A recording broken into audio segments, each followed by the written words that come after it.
Okay, well, there we go. That first part, whatever. There we go. Yeah, sorry, again, bear with us with the hybrid situation. We're doing our best, but that is one other thing too that we're really looking at doing is posting all of our recorded meeting on YouTube in addition to our meeting notes.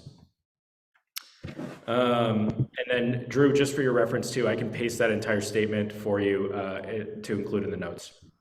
That would be great. Can you just give me Donna's last name one more time real quick? Yeah, it's Cohen, C-O-H-E-N. Oh, okay, thank you. Great. All right, and then the next piece on the agenda, and we're about 4 minutes behind, so I'm going to please ask a lot of our guests to be punctual, is an update from the St. John's Parade. Kurt, if you had a moment to give an update. You can come up here if you want the mic, or if you feel more comfortable doing that as well. Can everybody hear me? Yeah. Probably not on Zoom. I am a volunteer with the St. John's Parade. We can't really hear you online. Okay. Yeah. Do you mind? So Yeah. Do you mind just for the sorry. Thank you. Here's the guest. We'll get the guest chair. The hot seat is right here for you. Yeah. Thank you. Okay. My name is Kurt Wright. I am with the St. John's No, I'm not. I am with the St. John's Parade Committee. I volunteer. I wanted to give you an update on what's coming down the line. We have not yet still received the final permit to have the parade. And what is holding it up is a lack of volunteers. The city is requiring us to have 104. Yeah, could you put the mic up? Oh, sorry. The city is requiring us to have 104 volunteers with room for people no-shows. So we are still short 35 people in order to get that final approval. We got a late start anyways, and then with this tie-up, it's kind of difficult to go forward. We have an idea who we want for the Grand Marshal, but we can't make that invite until we have a permit in hand. So I have a sign-up sheet over here. If you can commit to 2 to 4 hours, your volunteer assignment's going to depend on what you want and what time you check in that day. If you get there in the morning and, just show up at 8:30 and say, I want my street, or I want to be where the horses are, or I want to be on the cleanup, whatever, you're going to get first pick. So it's not something that on the application, you don't put what you want. It's who shows up. The later volunteer thing there is from 1:30 to 3:30, and that's just following the parade and picking up trash. Pretty easy. Let's see.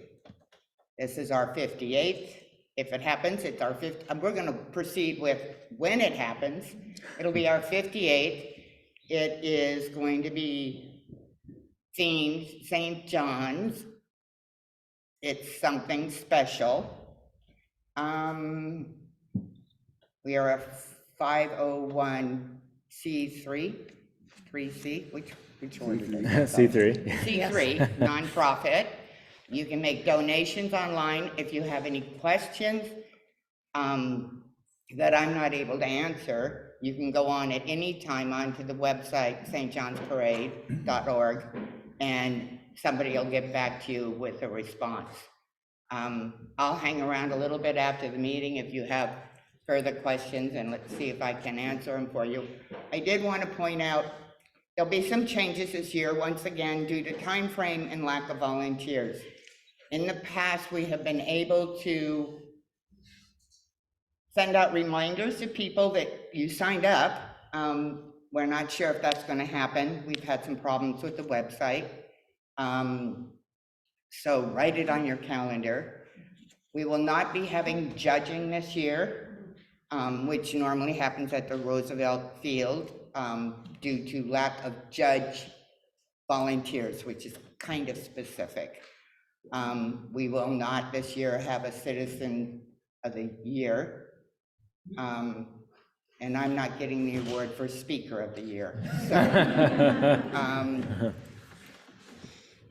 oh, there's other volunteer sheets at other businesses downtown, Sabantino's, there's Rome, Revolution Bookstore, Slim's, Salty Teacup, Two Rivers.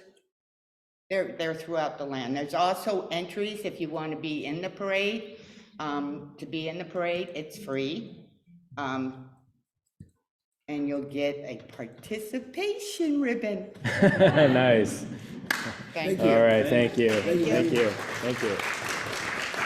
And we as SJNA will definitely continue to support and continue to push the word out for you. As we know, it's really important to the community. So thank you everything for thank you for what you're doing there, Kurt. Really appreciate it. Yeah. Is the sign up also online? Yes. Okay. Yeah, so sign up is online, and we have sign up sheets here, and it sounds like at a few local businesses here within the neighborhood as well. So, and we'll continue to push out again on our socials, and we included a nice little shout out in the newsletter a couple of days ago. I don't know if you guys. You know, the minute we have that piece of paper in hand, Perfect. so you can post it. Okay, perfect. Thank you. Alrighty, great. We're looking great on timing. So next up I had on the agenda here was an update from PBOT. David. Oh, hey, welcome, David. Yeah, come on over. Thank you. You get the hot seat here, if that's okay. Yeah, careful with the. Thank you. Yeah. Thanks. Okay. So you're gonna. Oh, yeah. Just do that. Perfect. Hello. Hi. All right. Thank you for having me. I haven't been to a real life meeting in a while. So I'm David Backus. I'll spell my last name. It's part of my email. If any questions come up after this, feel free to email me. So David, last name is Backus, Backes. Email address is david.backus@portlandoregon.gov. I can say it again, and I have some cards too. So I am and was the project manager for the North Lombard Main Street repair project, so the downtown St. John's kind of streetscape and reconstruct project. And we are pretty much done with the bulk of the work. There are a few outstanding items that we had planned on at the start of the project and some new things that I'm going to admit someone from the waiting room if that's okay. Okay, cool, thanks. So, yeah. Yeah, so a few of the things, like I said, that were planned, we haven't planted the trees yet that are going in. That'll be coming up a little bit later in the spring, so you should still see some empty tree wells up and down the street. There's a few missing street lights, so it's a little darker at some areas than it will be at the end. We had some trouble getting poles. There's a pole shortage of wood poles. But the big thing that we're still waiting on are the, so I don't know how many people have been following kind of the issues at the Philadelphia intersection following the traffic signal removal. So we removed the traffic signal as part of this project, changed the intersection to an all-way stop. The bigger change that we're still waiting on are the stop signs with the blinking red LEDs. So the 4 stop signs at that intersection are going to be swapped out for solar-powered LED stop signs. This was actually a pretty community-led effort. So there was a woman hit at the intersection. It was a sad situation, hit and run crash, and that really accelerated the changes. We'd been hearing some kind of bubbling concerns, and I live pretty nearby the intersection actually myself, and so we started working with our traffic engineers and the neighborhood association, the boosters pretty well in earnest, and developed a quick pilot project basically because PBOT has never installed blinking stop signs. The cost per each sign isn't super high, but if you think about all of the stop signs in the city of Portland and kind of multiply that out, there's been some resistance to doing any of these because it was looked at as kind of Pandora's box, kind of where do you draw the line? So the way we were able to kind of work this pilot project in was if we have an intersection where there's an old traffic signal that the traffic engineers, they call it meeting warrants. So if there isn't enough traffic to kind of deem it necessary for a full traffic signal, and the signal is old enough to kind of meet the requirements for removal, we will be able to install a higher level of treatment than on paper we're supposed to based on kind of traffic engineer world. So what this means is we have a few locations in the city of Portland where they either had traffic signals that were removed, like at Philadelphia, or they had kind of the overhead flashing beacons on, it's called span wires, but they kind of hang over an intersection and blow around in the wind. Those are hard to maintain and expensive. And there's some locations where we'd prefer to take them out, but didn't really have a great solution. So we're gonna try the blinking LED stop signs in a couple places. So those were ordered. They should be installed at the end of April, so a month or 6 weeks out for those to go in. So the plan with this is we already have a bunch of before data. Following the crash, we did a bunch of 24-hour video collection and analysis that we have. So we're gonna leave those up for a little bit, look at stop compliance, see if they make a difference. I think either 6 months or a year out, just to see what it looks like. We're gonna maintain the stop signs for at least 2 years, meaning if somebody runs it over, we'll replace it with another blinking stop sign. From there, it's kind of a question of, is the data showing that people comply with those stop signs more than a standard stop sign or not? So it might be, I think one of two things could happen. We could say, this is a great tool. People actually stop at these stop signs. We're gonna use them at riskier places throughout the city. And it goes from being a pilot to just a standard tool in the PBOT toolkit. Or we might find that people just don't like stopping at stop signs in general, and we'll kind of take it from there. But so that's, let's see, is there anything else with that intersection? I don't think so there. The streetlights back up, right? Oh yeah, so the Plaza streetlight, so that corner is a whole thing. I don't know if anybody's been following that Plaza development. The developer was, as part of their permit to build the building there, the central lofts, they, as part of their permit agreement, were rebuilding the corner of that plaza and moving the streetlight pole because right in the middle of a ramp is not a good place for a pole. But they just didn't do the work. So during the course of our construction, a semi truck ran over that pole. It fell partially down, but there was they were supposed to replace it and move it anyway, but they never did. We as in PBOT, the development side, is working on kind of resolving that issue, but it's ongoing.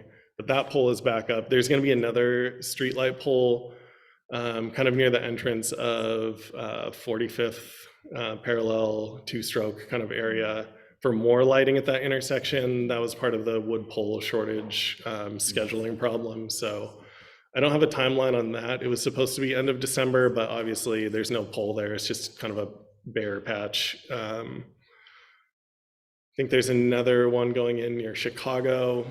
I think. But otherwise, and there's some concrete repairs. Some of the concrete had either issues with some of the slopes, so like the water isn't draining right, or it just for whatever reason, the mix on a particular day, the concrete's kind of not great in a couple places, but some minor touch-up work there. So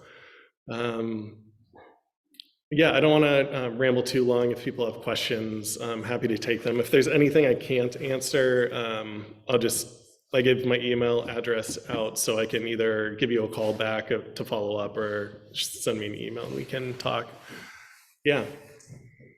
I find that the traffic moves better with the stop signs than the lights. Why do we have to have lights? This anywhere? Well, where they have had the stop signs downtown on Lombard, it seems as though traffic moves better with the stop signs. Yeah, thanks. My preference is the stop signs. There are people that feel passionately the other way. Yeah. And just to clarify, when you say you're putting the pole would be for just ambient lighting, not Yes. traffic light. Yes. So I don't know if that was. Yeah, sorry. I thought you were going to put a light back. No, No. sorry. The traffic signal is not coming back. The stop signs are gonna have blinky red lights around the border. If you've been to like Legacy, yeah, okay. That's on Philadelphia. Yeah, yeah, so there's gonna be more lighting, but not a signal there, yeah. Just tangentially involved, on Philadelphia there, the bollards often fall victim to truck drivers who don't know what they're doing. And the response time to replacing them is sort of hit or miss. What's the best way, particularly as we get closer to more organizers of the St. John Bazaar, and I'm always like, days before the bazaar, like, hey, can we replace this giant hazard that people have been walking on? So what's the best way to make sure those get fixed? Yeah, there's a new city office. I can't remember what the acronym means, but it's PMO. Have you worked with PEMO at all?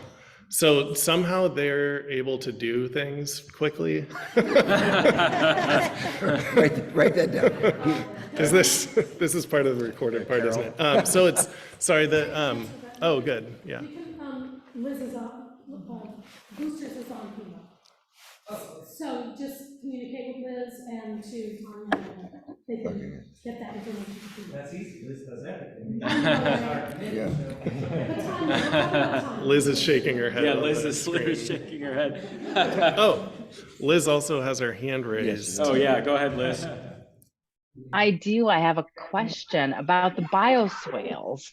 So I know we've had some really good support about bioswales, and then a couple people concerned about getting out at the curb with the bioswales. But one concern that was given to me was the bioswales at night are very hard to see, especially like down by the wishing well.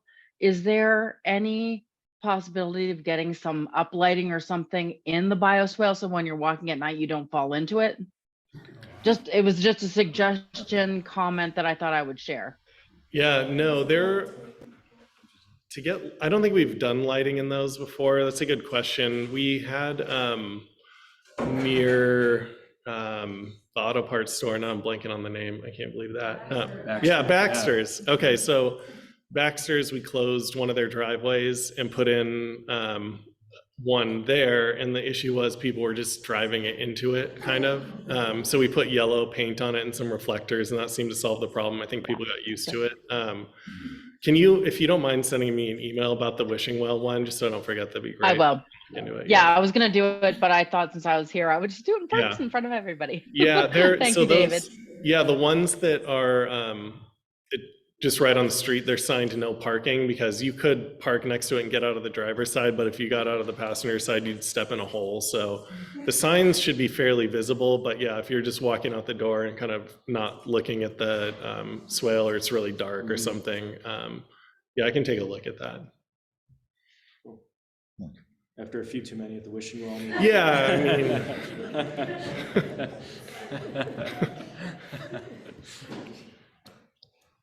Any other questions from anybody? I was just wondering what the rules were, because when there were lots of weeds in the gutters and everywhere, and I've never been anywhere in the world where nobody cleans in front of the store or the street moves. And usually you get tickets, but not here. And my husband was a local, and it was very hard to cross the street, because there was all this accumulation of water because the weeds were on the gutters. So when I asked at the last meeting, miraculously the next day, the sidewalks were clean. So I don't know if it's a booster, but it seems to me that should be part of public service, isn't it? I might be able to speak to that. Yeah, sure. Actually, Thank you for the note. So as far as the leaf cleanup goes, so we as an organization have previously done leaf cleanups within the business district, and that is one thing that unfortunately would kind of fell to the wayside with either changing boards and also some of our insurance lapses. But we've been working with another organization, St. John's Sustainability Committee, within the neighborhood, and our plan is that we will do another leaf cleanup this year. And so what happened last year, if you remember right, we had a way late summer. And so what happened is the city has a specific leaf day set up, right? Typically in like, I think it was in like September. So what happened this year is because there was such a late summer, they came through for the leaves, and the leaves were also on the trees because it was like summer, basically. And so then the leaves all dropped, right, a couple weeks afterward, after they had already gone through to clean up all of those things. So we are working with that organization to hopefully try and mitigate definitely some of the challenges around walking areas, help clean that up. There's no public anything. I mean, we used to live in a city like Midwest, where, certain days we didn't park so the site could be clean, and so I'm really going flabbergasted. Yeah, and but to answer that, there is a day where they do come by.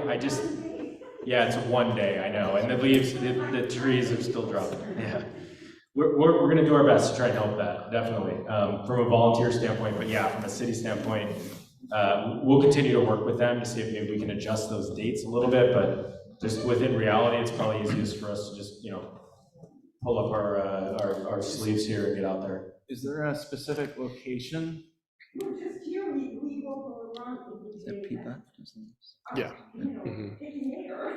Look back. Because Got adjusted for climate change, man. yeah.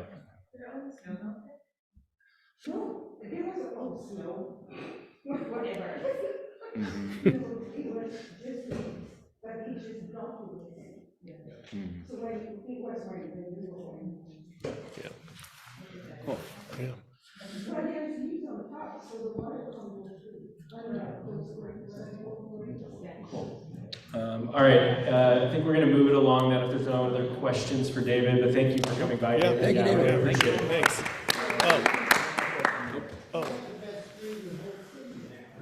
I agree. Yeah, Lombard's great, by the way. Yeah, good. Well, he's biased. He's the local, right? You're Yeah, yeah, for sure. There we go. All right. Perfect. Thanks. Thank you. Awesome.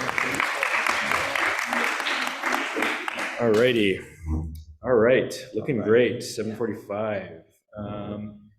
We will keep going down the agenda. Actually, next up, we have another guest speaker, Lori King, to do a presentation on Zeneith Energy and the CEI Hub.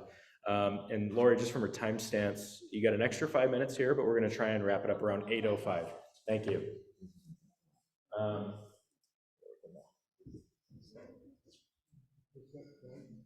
Yeah, so I think you guys have something to present, correct? Yeah, perfect. Are you on the Zoom by chance? No. Okay. Yeah, unfortunately. I'll read. You have to describe all the slides. Yeah, no worries. I'll see if I can't. For the folks online, I'm going to try and aim it at another screen. Again, I apologize as we're getting into the hybrid situation.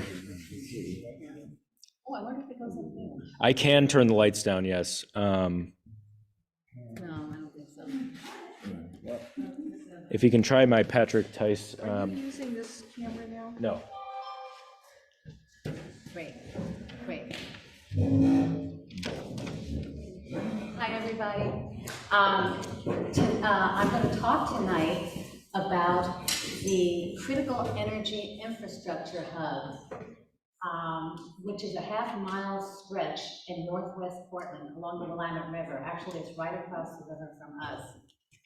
I'm Lori King, and I'm a pretty long-term resident in St. John. My husband and I have lived here since 1975. Okay, everybody who's lived here from 1975, there's a few of us. And we've been very concerned about the health and safety risks at the Critical Energy Infrastructure Hub, and in particular with Zeneith Energy. And I'd like to also say that my husband Dave and my friend Nikki and coworker are here too. And I'd like to please hold off with questions. You may have questions, there's a lot of information, and you may have questions. If you can hold off until the end, that would be great. And also, I'm really happy to announce that on April 20th at 6 o'clock, there'll be a community forum on the Critical Energy Infrastructure Hub and Zeneith at the St. John's Church. And this will be the 6th such community forum, and they've gotten, we've had 5 so far, and there are about 120 people come to them. So they're very big. We have a very good panel of people who will be able to answer further questions there. Same name.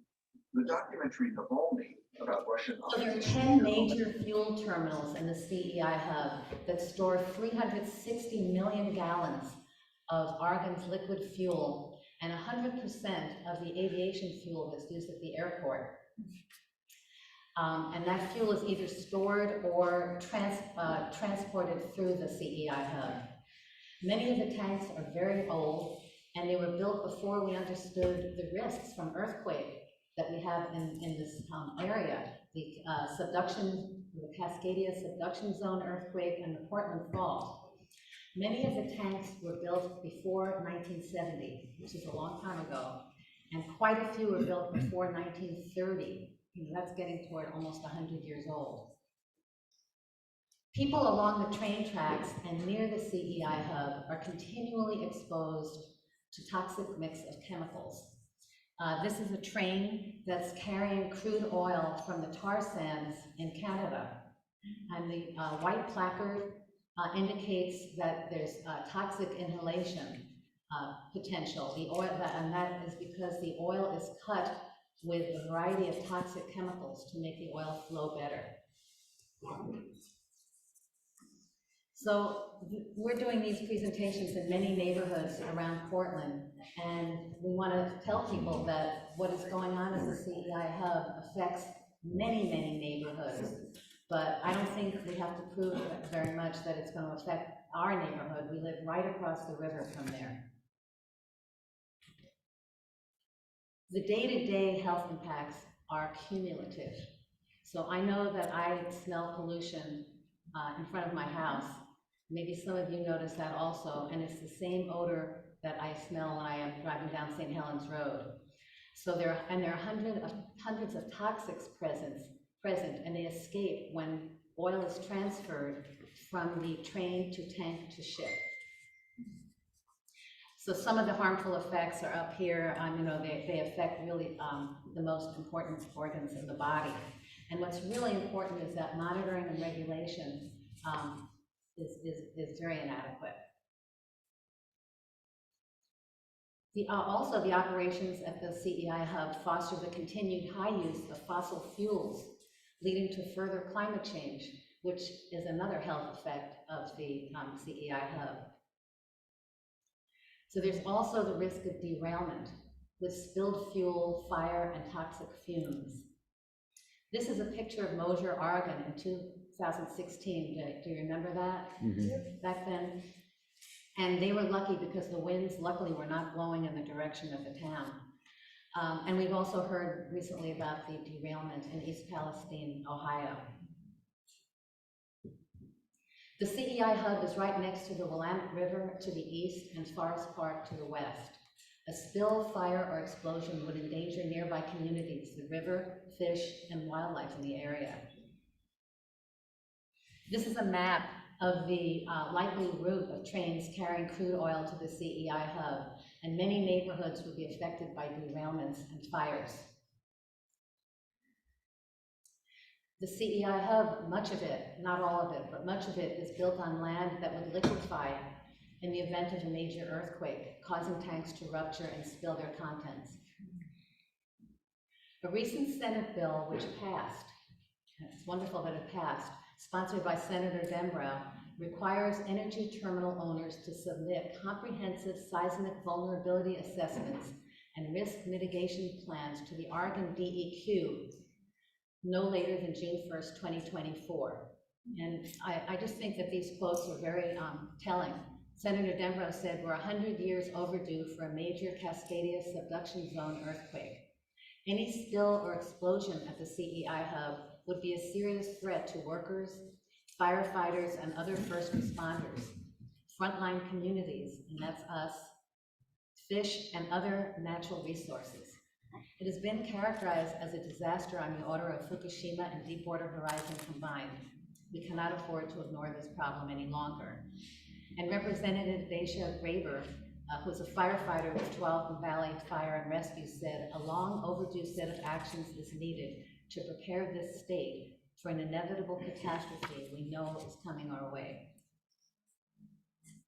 So in addition to the risks that we take in St. John's and other neighborhoods to be so close to housing virtually all of Oregon's fuel, there's the extremely unfair risk of allowing Portland to become a pass-through export hub.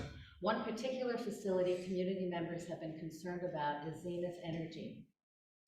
Zeneith is a fossil fuel transloading facility on Southwest Front Street in the CEI hub. They accept fuel products from trains, they store the fuel in tanks, and then transfer them to ships.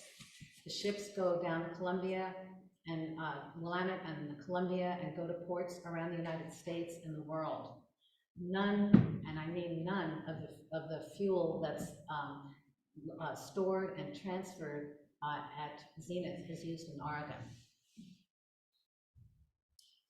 Even though the City Council approved an ordinance to ban new or expanded fossil fuel infrastructure in Portland, it has never been fully enacted because of the pressure of the fossil fuel industry.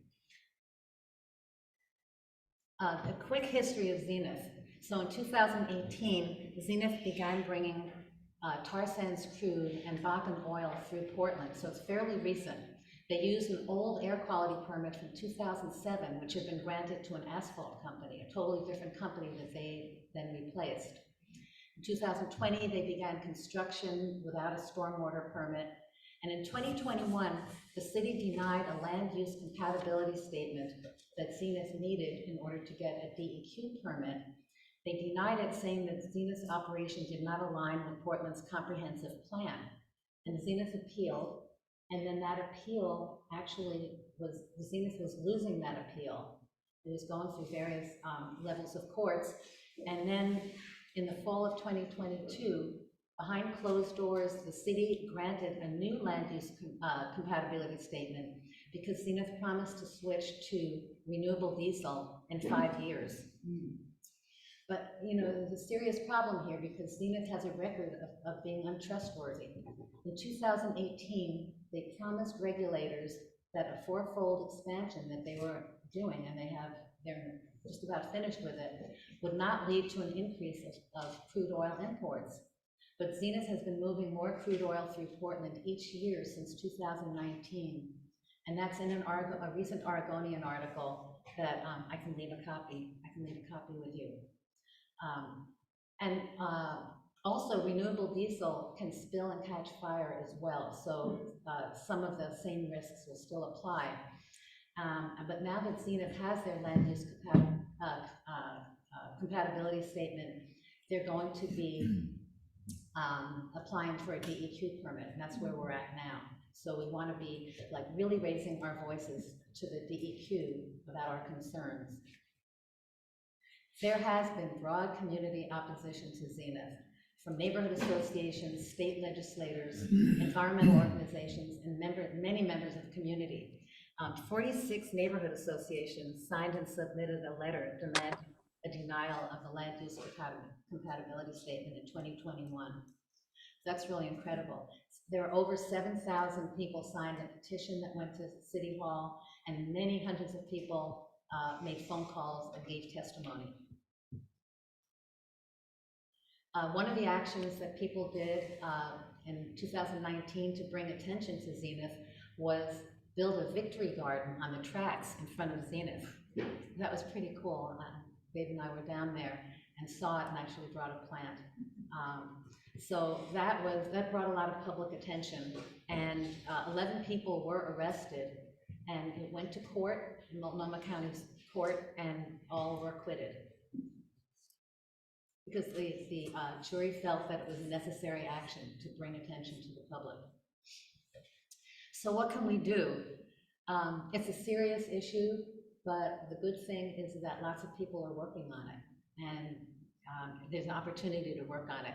So I have a sign-up sheet, and you can sign up to be informed about actions that are coming up, and also to find out about opportunities to write testimony or present testimony to the DEQ when they consider a new air quality permit for Zeneith. And you can also sign up to take a tour of the CEI hub. There are people who will take you around, and it's really interesting. I've been on that. And then it would be great if the St. John's Neighborhood Association wrote a letter opposing Zeneith's continued operation and giving concerns to the city. And I have a sample letter that I'll leave. So, you know, they're really, I think I'm not happy to say this, but I think it's true that there is no one really watching out for our health and safety in a strong way, and we have to take the lead on it. I mean, ordinary people need to take the lead on it, and then I think that city officials and state officials will hear it. But we really have to make our voices heard about what's really affecting us. So what I'm going to leave with you is a sample letter, and I have flyers that I can give you at the end of the meeting, maybe as we leave, for the community forum on April 20th, because you probably have more questions, and it's a lot of information to take in. So that'll be a great place to go. So we'll have flyers for that. I'll leave you the Oregonian article, and also a really nice pamphlet that helps you do a self-guided tour of Zeneith. So you can go on your own as well. And I think that's it. Sign-up sheet's on the table. The sign-up sheet is on the table, and I'll stand over there at the end of the meeting because, and also, if there are 1 or 2 or 3 or more people who are really interested in this, in the neighborhood association, and would be a liaison to the coalition that's working on this, that would be great. Because there's a concerted effort on a group of people who are working on this and have been working on this for a long time to really get into the actual neighborhoods so that the people who are most affected know about it, because so many people don't know about this. It's unfortunate, but we know about some things, but we don't know about some of the biggest things that are affecting us. So, thank you. Yeah, thank you. Yeah, any questions from anybody? Or? Thank you. Yeah. Is there a way to sign up virtually? Oh, is there a way to sign up virtually? Yes. Or a link you could provide? I wish I could. Maybe I can just write your name down.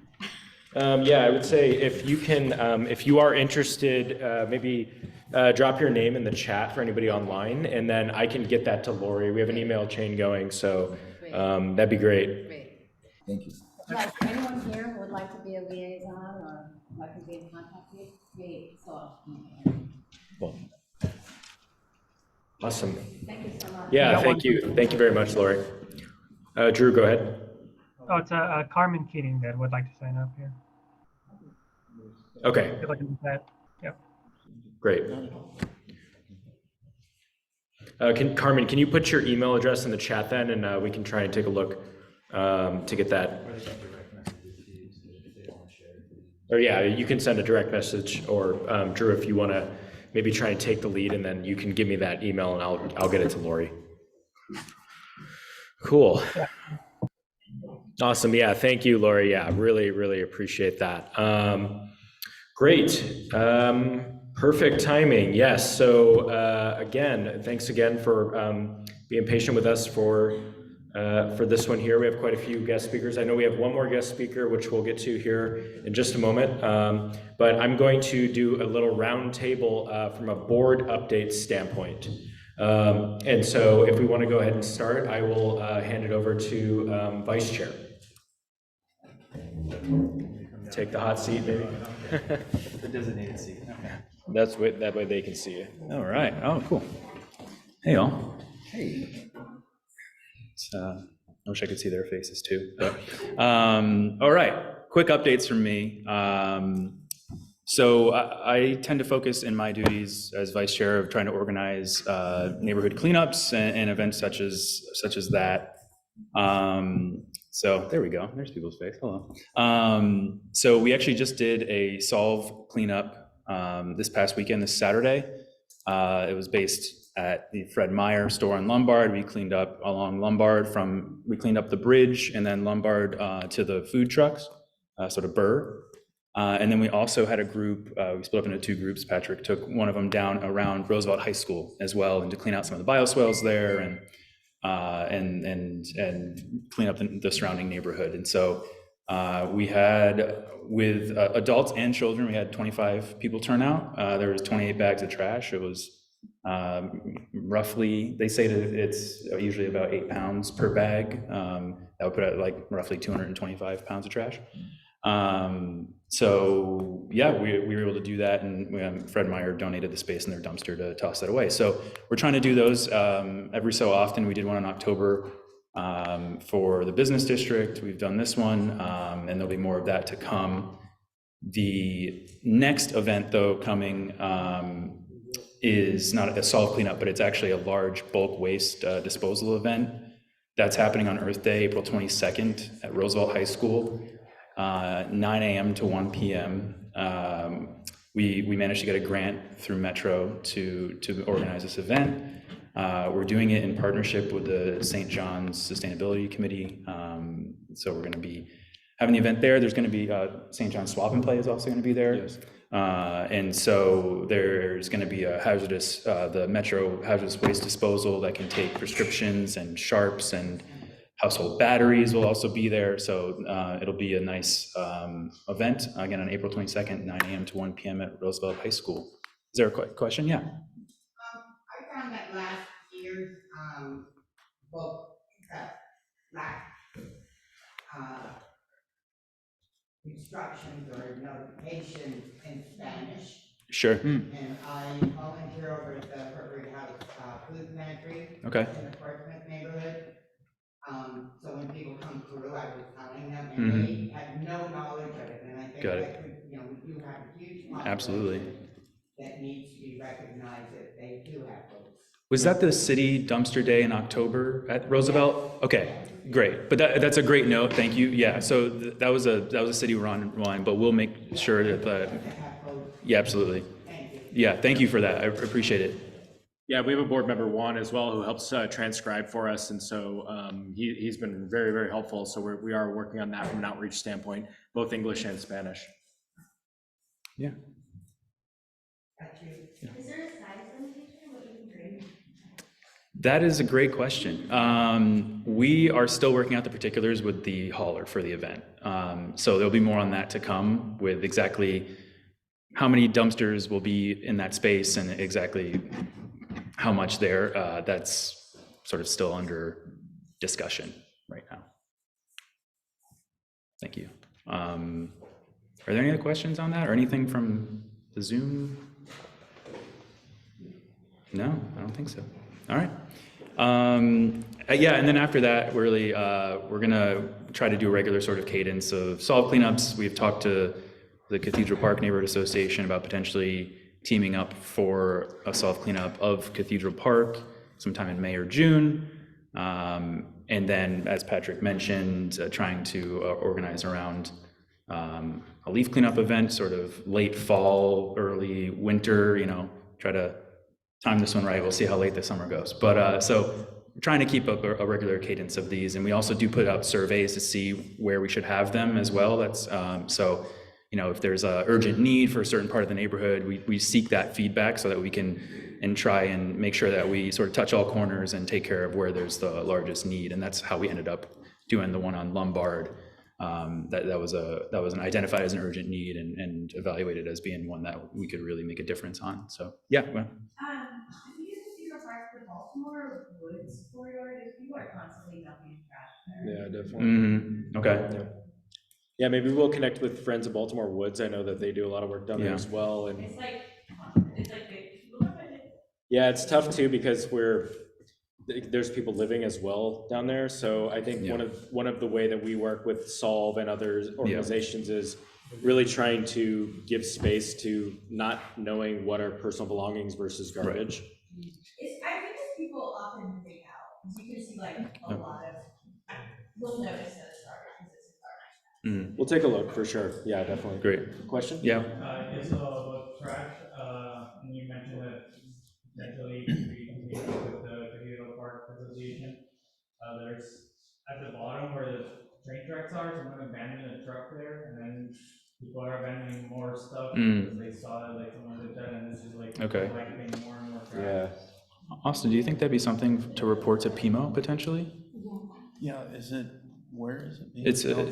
yeah, if you provide a specific location for that, I think. Served by the water bureau.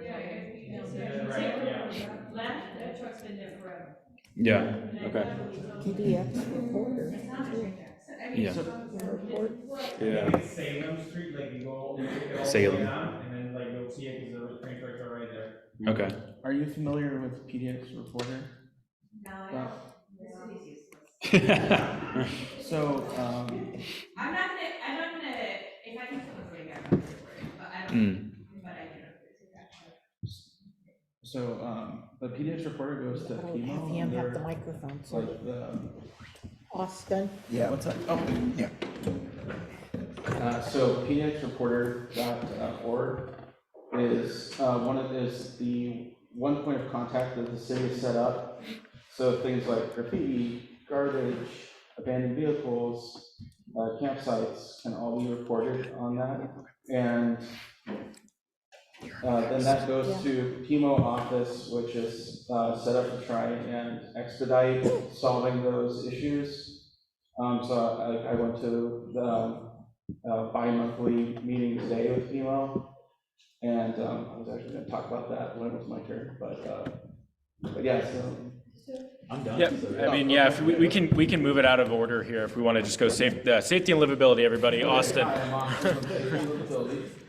And let me switch around what I was going to talk about. Okay, so yeah, so going to the PMO meeting today, Lieutenant Chad Stensgaard was present, and he talked about sending 3 officers patrolling through our downtown St. John's here more often to get more of a police presence and to hopefully deter bad actors. I have heard from some of the businesses that that's been noticed, and that's positive. I mean, we used to see them all the time, and now we don't. So any presence is a good thing, in my opinion. And then also, there was noted that now that the weather is starting to turn better, that drag racing on Marine Drive will start up again. So the police are aware of that. However, because they're so understaffed, it's not as though they can set up missions to deal with that, because they're going from, in many cases, 911 call to 911 call. And then the last thing for that meeting I wanted to touch on was graffiti on a lot of our businesses. We have been reporting that. One thing is that on some of the murals, it's been more, not difficult to deal with. Well, let me put it this way. So it's not just like removal, it has to be a restoration. So some of those are going to take longer to go away because the city has to think about how they're going to deal with restoring murals that get graffiti. So that was from the PMO meeting I went to this morning, and then I also go to the monthly Public Safety Action Committee meeting. I don't know how cool to say that. And basically, we had guest speakers again from the Portland Police Bureau from the North Precinct, and we had Lieutenant Kenneth Duilio from the 15. Sorry if I pronounced his name wrong. He gave us some statistics from I believe, I can't remember the acronym, what that stands for. It's a firearms intervention team, I believe, trying to deal with our increased homicide rate due to gun violence. Let's see. So the city right now, and speaking to that, On the newsletter that we send out, I try to put more detailed notes, and I have some links to some of the statistics, and that the FIT team, they're not like official statistics, but some of the statistics from the FIT team in regards to shooting from last year, and also the California Partnership for Safe Communities did a study on Portland's, did an analysis on Portland, and so I linked to that in our newsletter.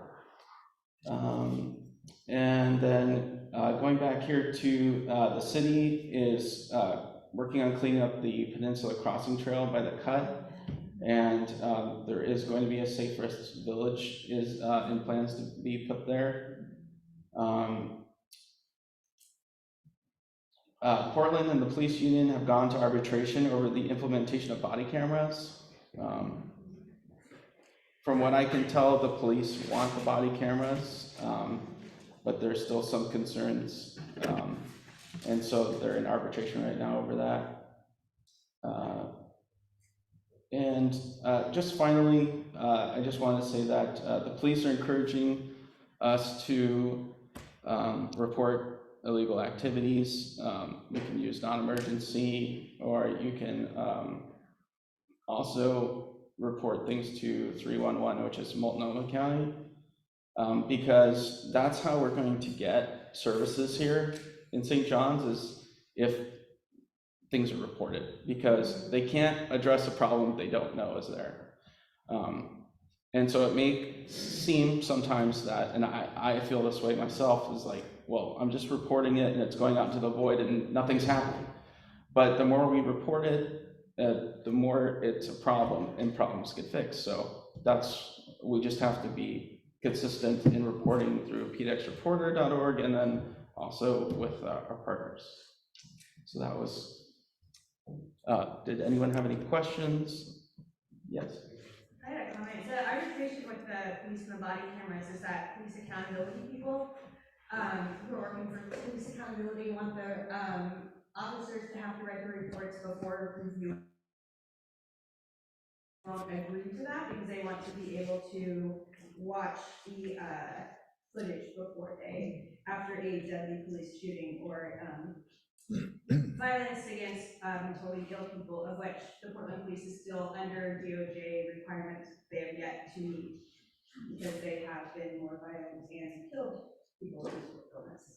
Yeah, I can definitely see both sides of that issue. I mean, it would be, I could see, police officers changing their story based off of reviewing their footage, but also it can be seen as a more objective note-taking device, better than their own memory could be. So I can see both sides, but I guess that's why they're in arbitration over it. So we'll see what comes of that. Cool.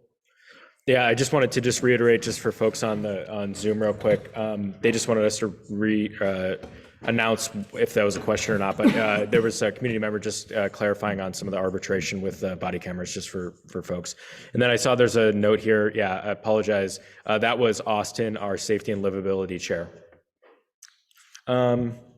Cool. I had one little thing I wanted to add from oh, I'm sorry. Yes, go ahead.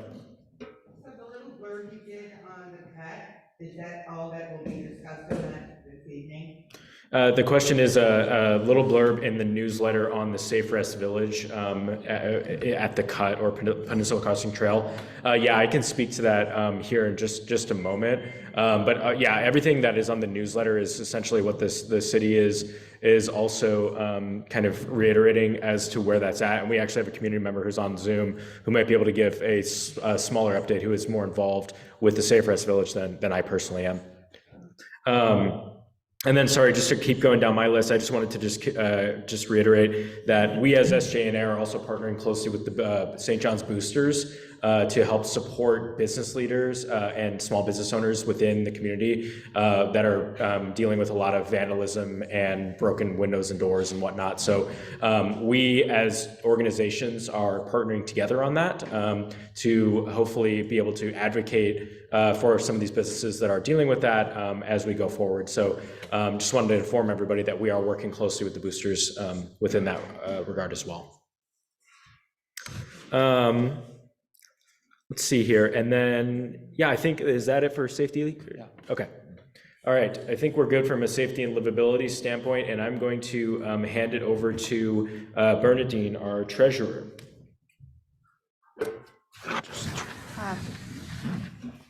Hopefully people picked up the treasurer's report over there. I will be going through it verbally so that those that are on Zoom can hear it if they're not able to see it, especially if they're calling in from a phone and don't have a video screen to look at. So general checking account is from February 12th to March 12th and stuff. We had a balance, a beginning balance of $1,771.77. This does not include a charge of $12 that we have out that has not cleared the bank. If it does not come back in within the next 30 days, it will come back as income. But we made a payment to Google dealing with our website and stuff for $12, and that payment has not cleared the bank yet. So we don't know what's going on. We know there was some problems with Google when that was done. We're trying to get this cleared up and corrected. Okay. Income, we got the Metro grant for $5,000. It is restricted. It is only to deal with cleanups, and that's helping cover what we're going to be charged for the April 22nd cleanup at Roosevelt and stuff. Then the other grant that we got was Safer Together. We got an initial amount of $10,000. This is from the city of Portland and stuff. This is dealing with notifying and getting to know our neighbors and having that, as we're also getting going with the NET team here in St. John's in regards to getting the word out about emergency preparedness and bringing the community together that way. So we have a total income of $15,000. Expenses, BESC, PPS stands for Blanchard Educational Service Center of Portland Public Schools.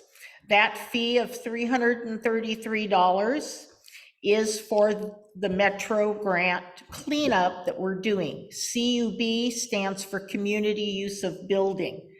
That is the amount that the school district is charging us to use Roosevelt High School to help, because it is a Saturday, we've got to cover custodial overtime and stuff, and to have all the dumpsters and everything placed at Roosevelt High School.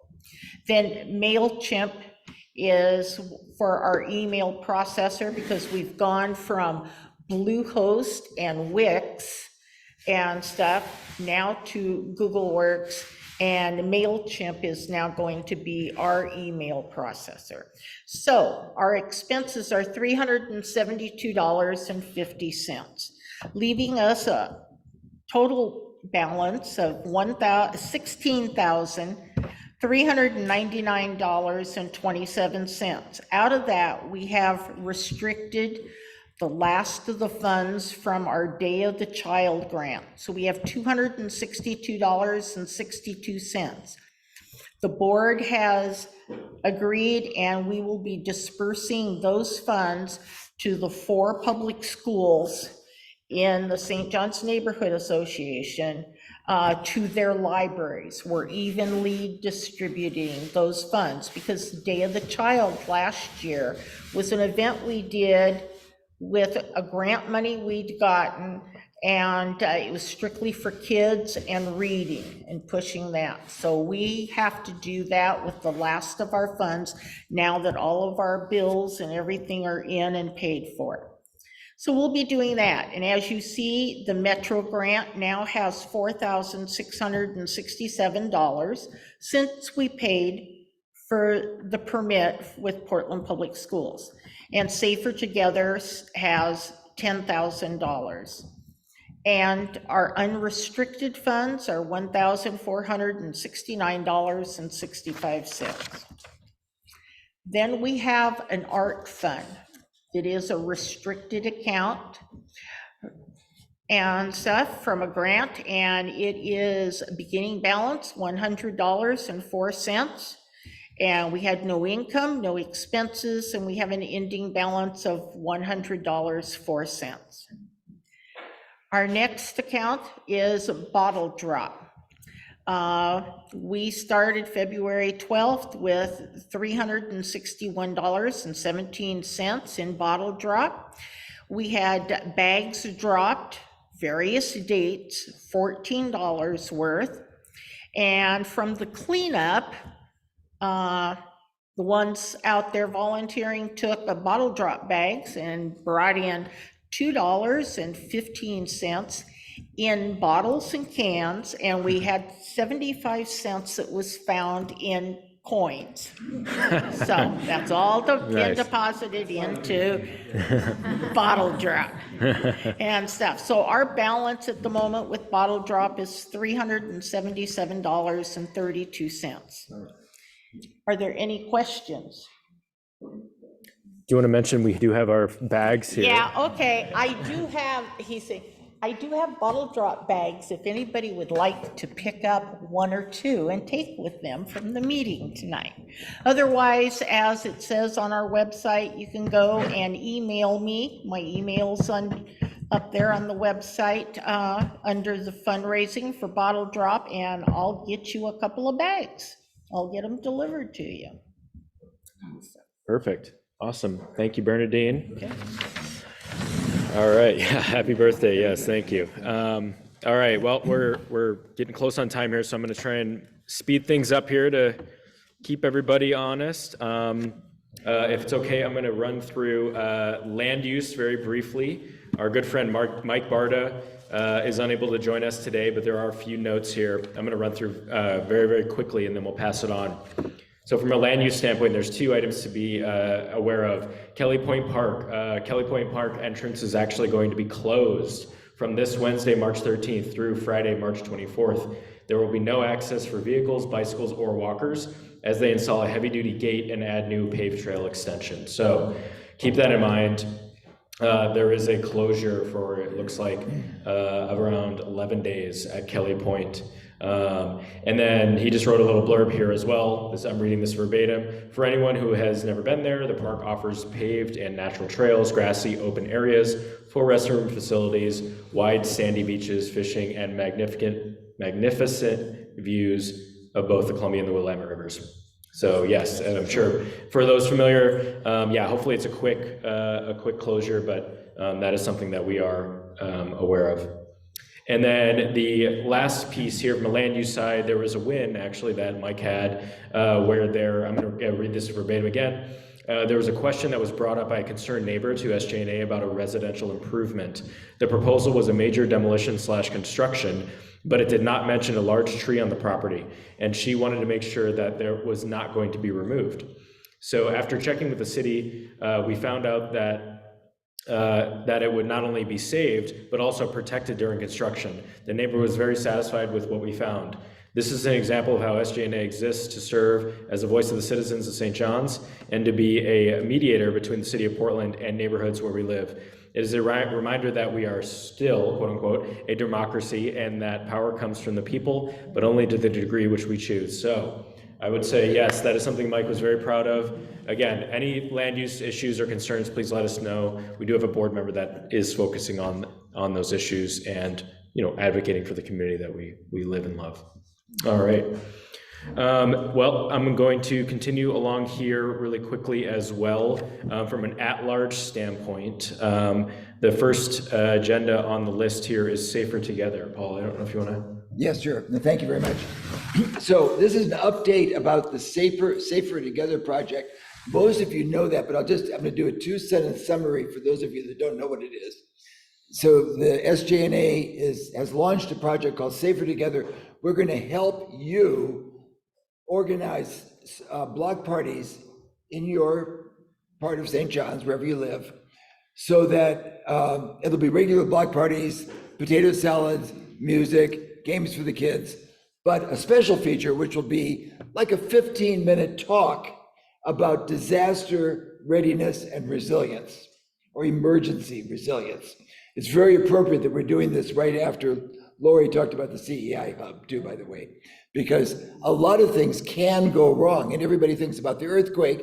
That would be going wrong. But another thing that could go wrong is like gas could leak out of those. I mean, I don't know. We might. Listen to the radio. They might say shelter in place until the wind changes or something. Who knows? But there's all sorts of things that can happen. Very hot days, very cold days, fires, and so on. So we're doing this hand in hand with the St. John's neighborhood emergency team, and some of the people on this call and some of the people right in this room are NETs, NET people. And some of the people on the board are NETs, by the way. So I just want to say, first of all, just thank you to everybody. The response has been beyond what we imagined. A lot of good ideas, which we've just freely incorporated and borrowed from different people. Some of you know who you are, thank you. And but also we started to talk about, would you like to do a block party? And I think it's really hard when the weather is like this to talk about block parties. But we said we were going to do about 30. We've had close to 20 people now sign up. And that's great. And you all have to do the block parties, but we're going to work hand in hand with you to make it as easy as possible. And we've taken everything we know about block parties. Now we're going to give you a manual if you want to do one. And this is, it's short, it's concise, but I think it tells you everything to do, and we'll do it with you. So it should be as easy as possible to do a block party. And if it's not fun and exciting for you, don't do it. We just want it to be fun, and I think it will be. So, so great, thank you. And if you want to do that, go to the SJNA website. You'll see it just says link to, we have a Safer Together page. Go there, there's a big button. You can sign up there. And some of you here have signed up. I haven't gotten back to you yet. I'm going to get back to everybody within the next 48 hours, and we can start scheduling things. But Paul Lefevre, who's at NET, and thank you for, Paul and I worked on this chart. Thank you for bringing this map over.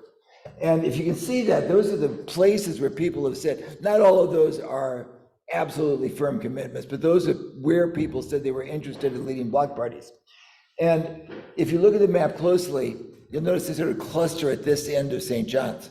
St. John's is 60% white, 20% Hispanic or Latinx, 20% everything else, Pacific Islanders, Black, Native American, Asian, and so on. And I think we're doing a great job of reaching 60% of the people. But I am absolutely committed to breaking out of, I mean, I love you guys and keep doing block parties. This is great, but I want to reach the other 40% too. And I don't know how to do that.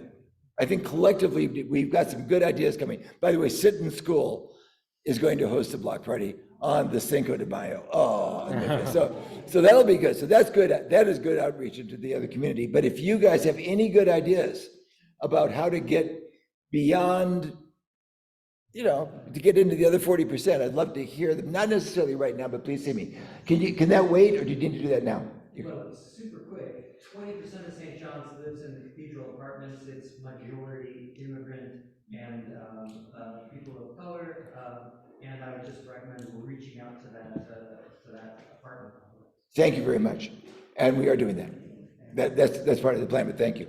And if you have a way in, see me afterwards. I'd love to do that. So that's all. Just if you can help us reach the other 40%, or help us do a better job reaching the 60%, whatever love to have you do this. I think it's going to be great fun, and I can't wait until the weather changes. The first blog party is either going to be on April 2nd or April 23rd, I'm almost sure. So, and April's not a great month yet, but May, that's when it's going to take off. Okay, thanks so much. Cool. All right, thank you very much. All right, from an at-large standpoint, next up we had outreach. Was do you have any updates, Carol? Nope. Just tell me what you want to post and we'll get it out there. Yeah, Carol has been doing a wonderful job from an outreach standpoint. And what Bernadine mentioned too with MailChimp, unfortunately, they lowered their allotment of free users, so we had some expenses, but I hope you all get as much enjoyment out of the newsletter as I do writing it. It's really something I love doing, and so we will continue from that standpoint, and we're gonna also be running a little bit of a flyering standpoint, but what we would say too is, if you guys enjoyed this meeting, just tell a friend, tell a neighbor, tell them, you know, what we're doing here. We're okay people, we're nice, we're not NIMBY crazy people. Like, let's like have some nice community. That's really what we're looking for. So yeah, really appreciate that.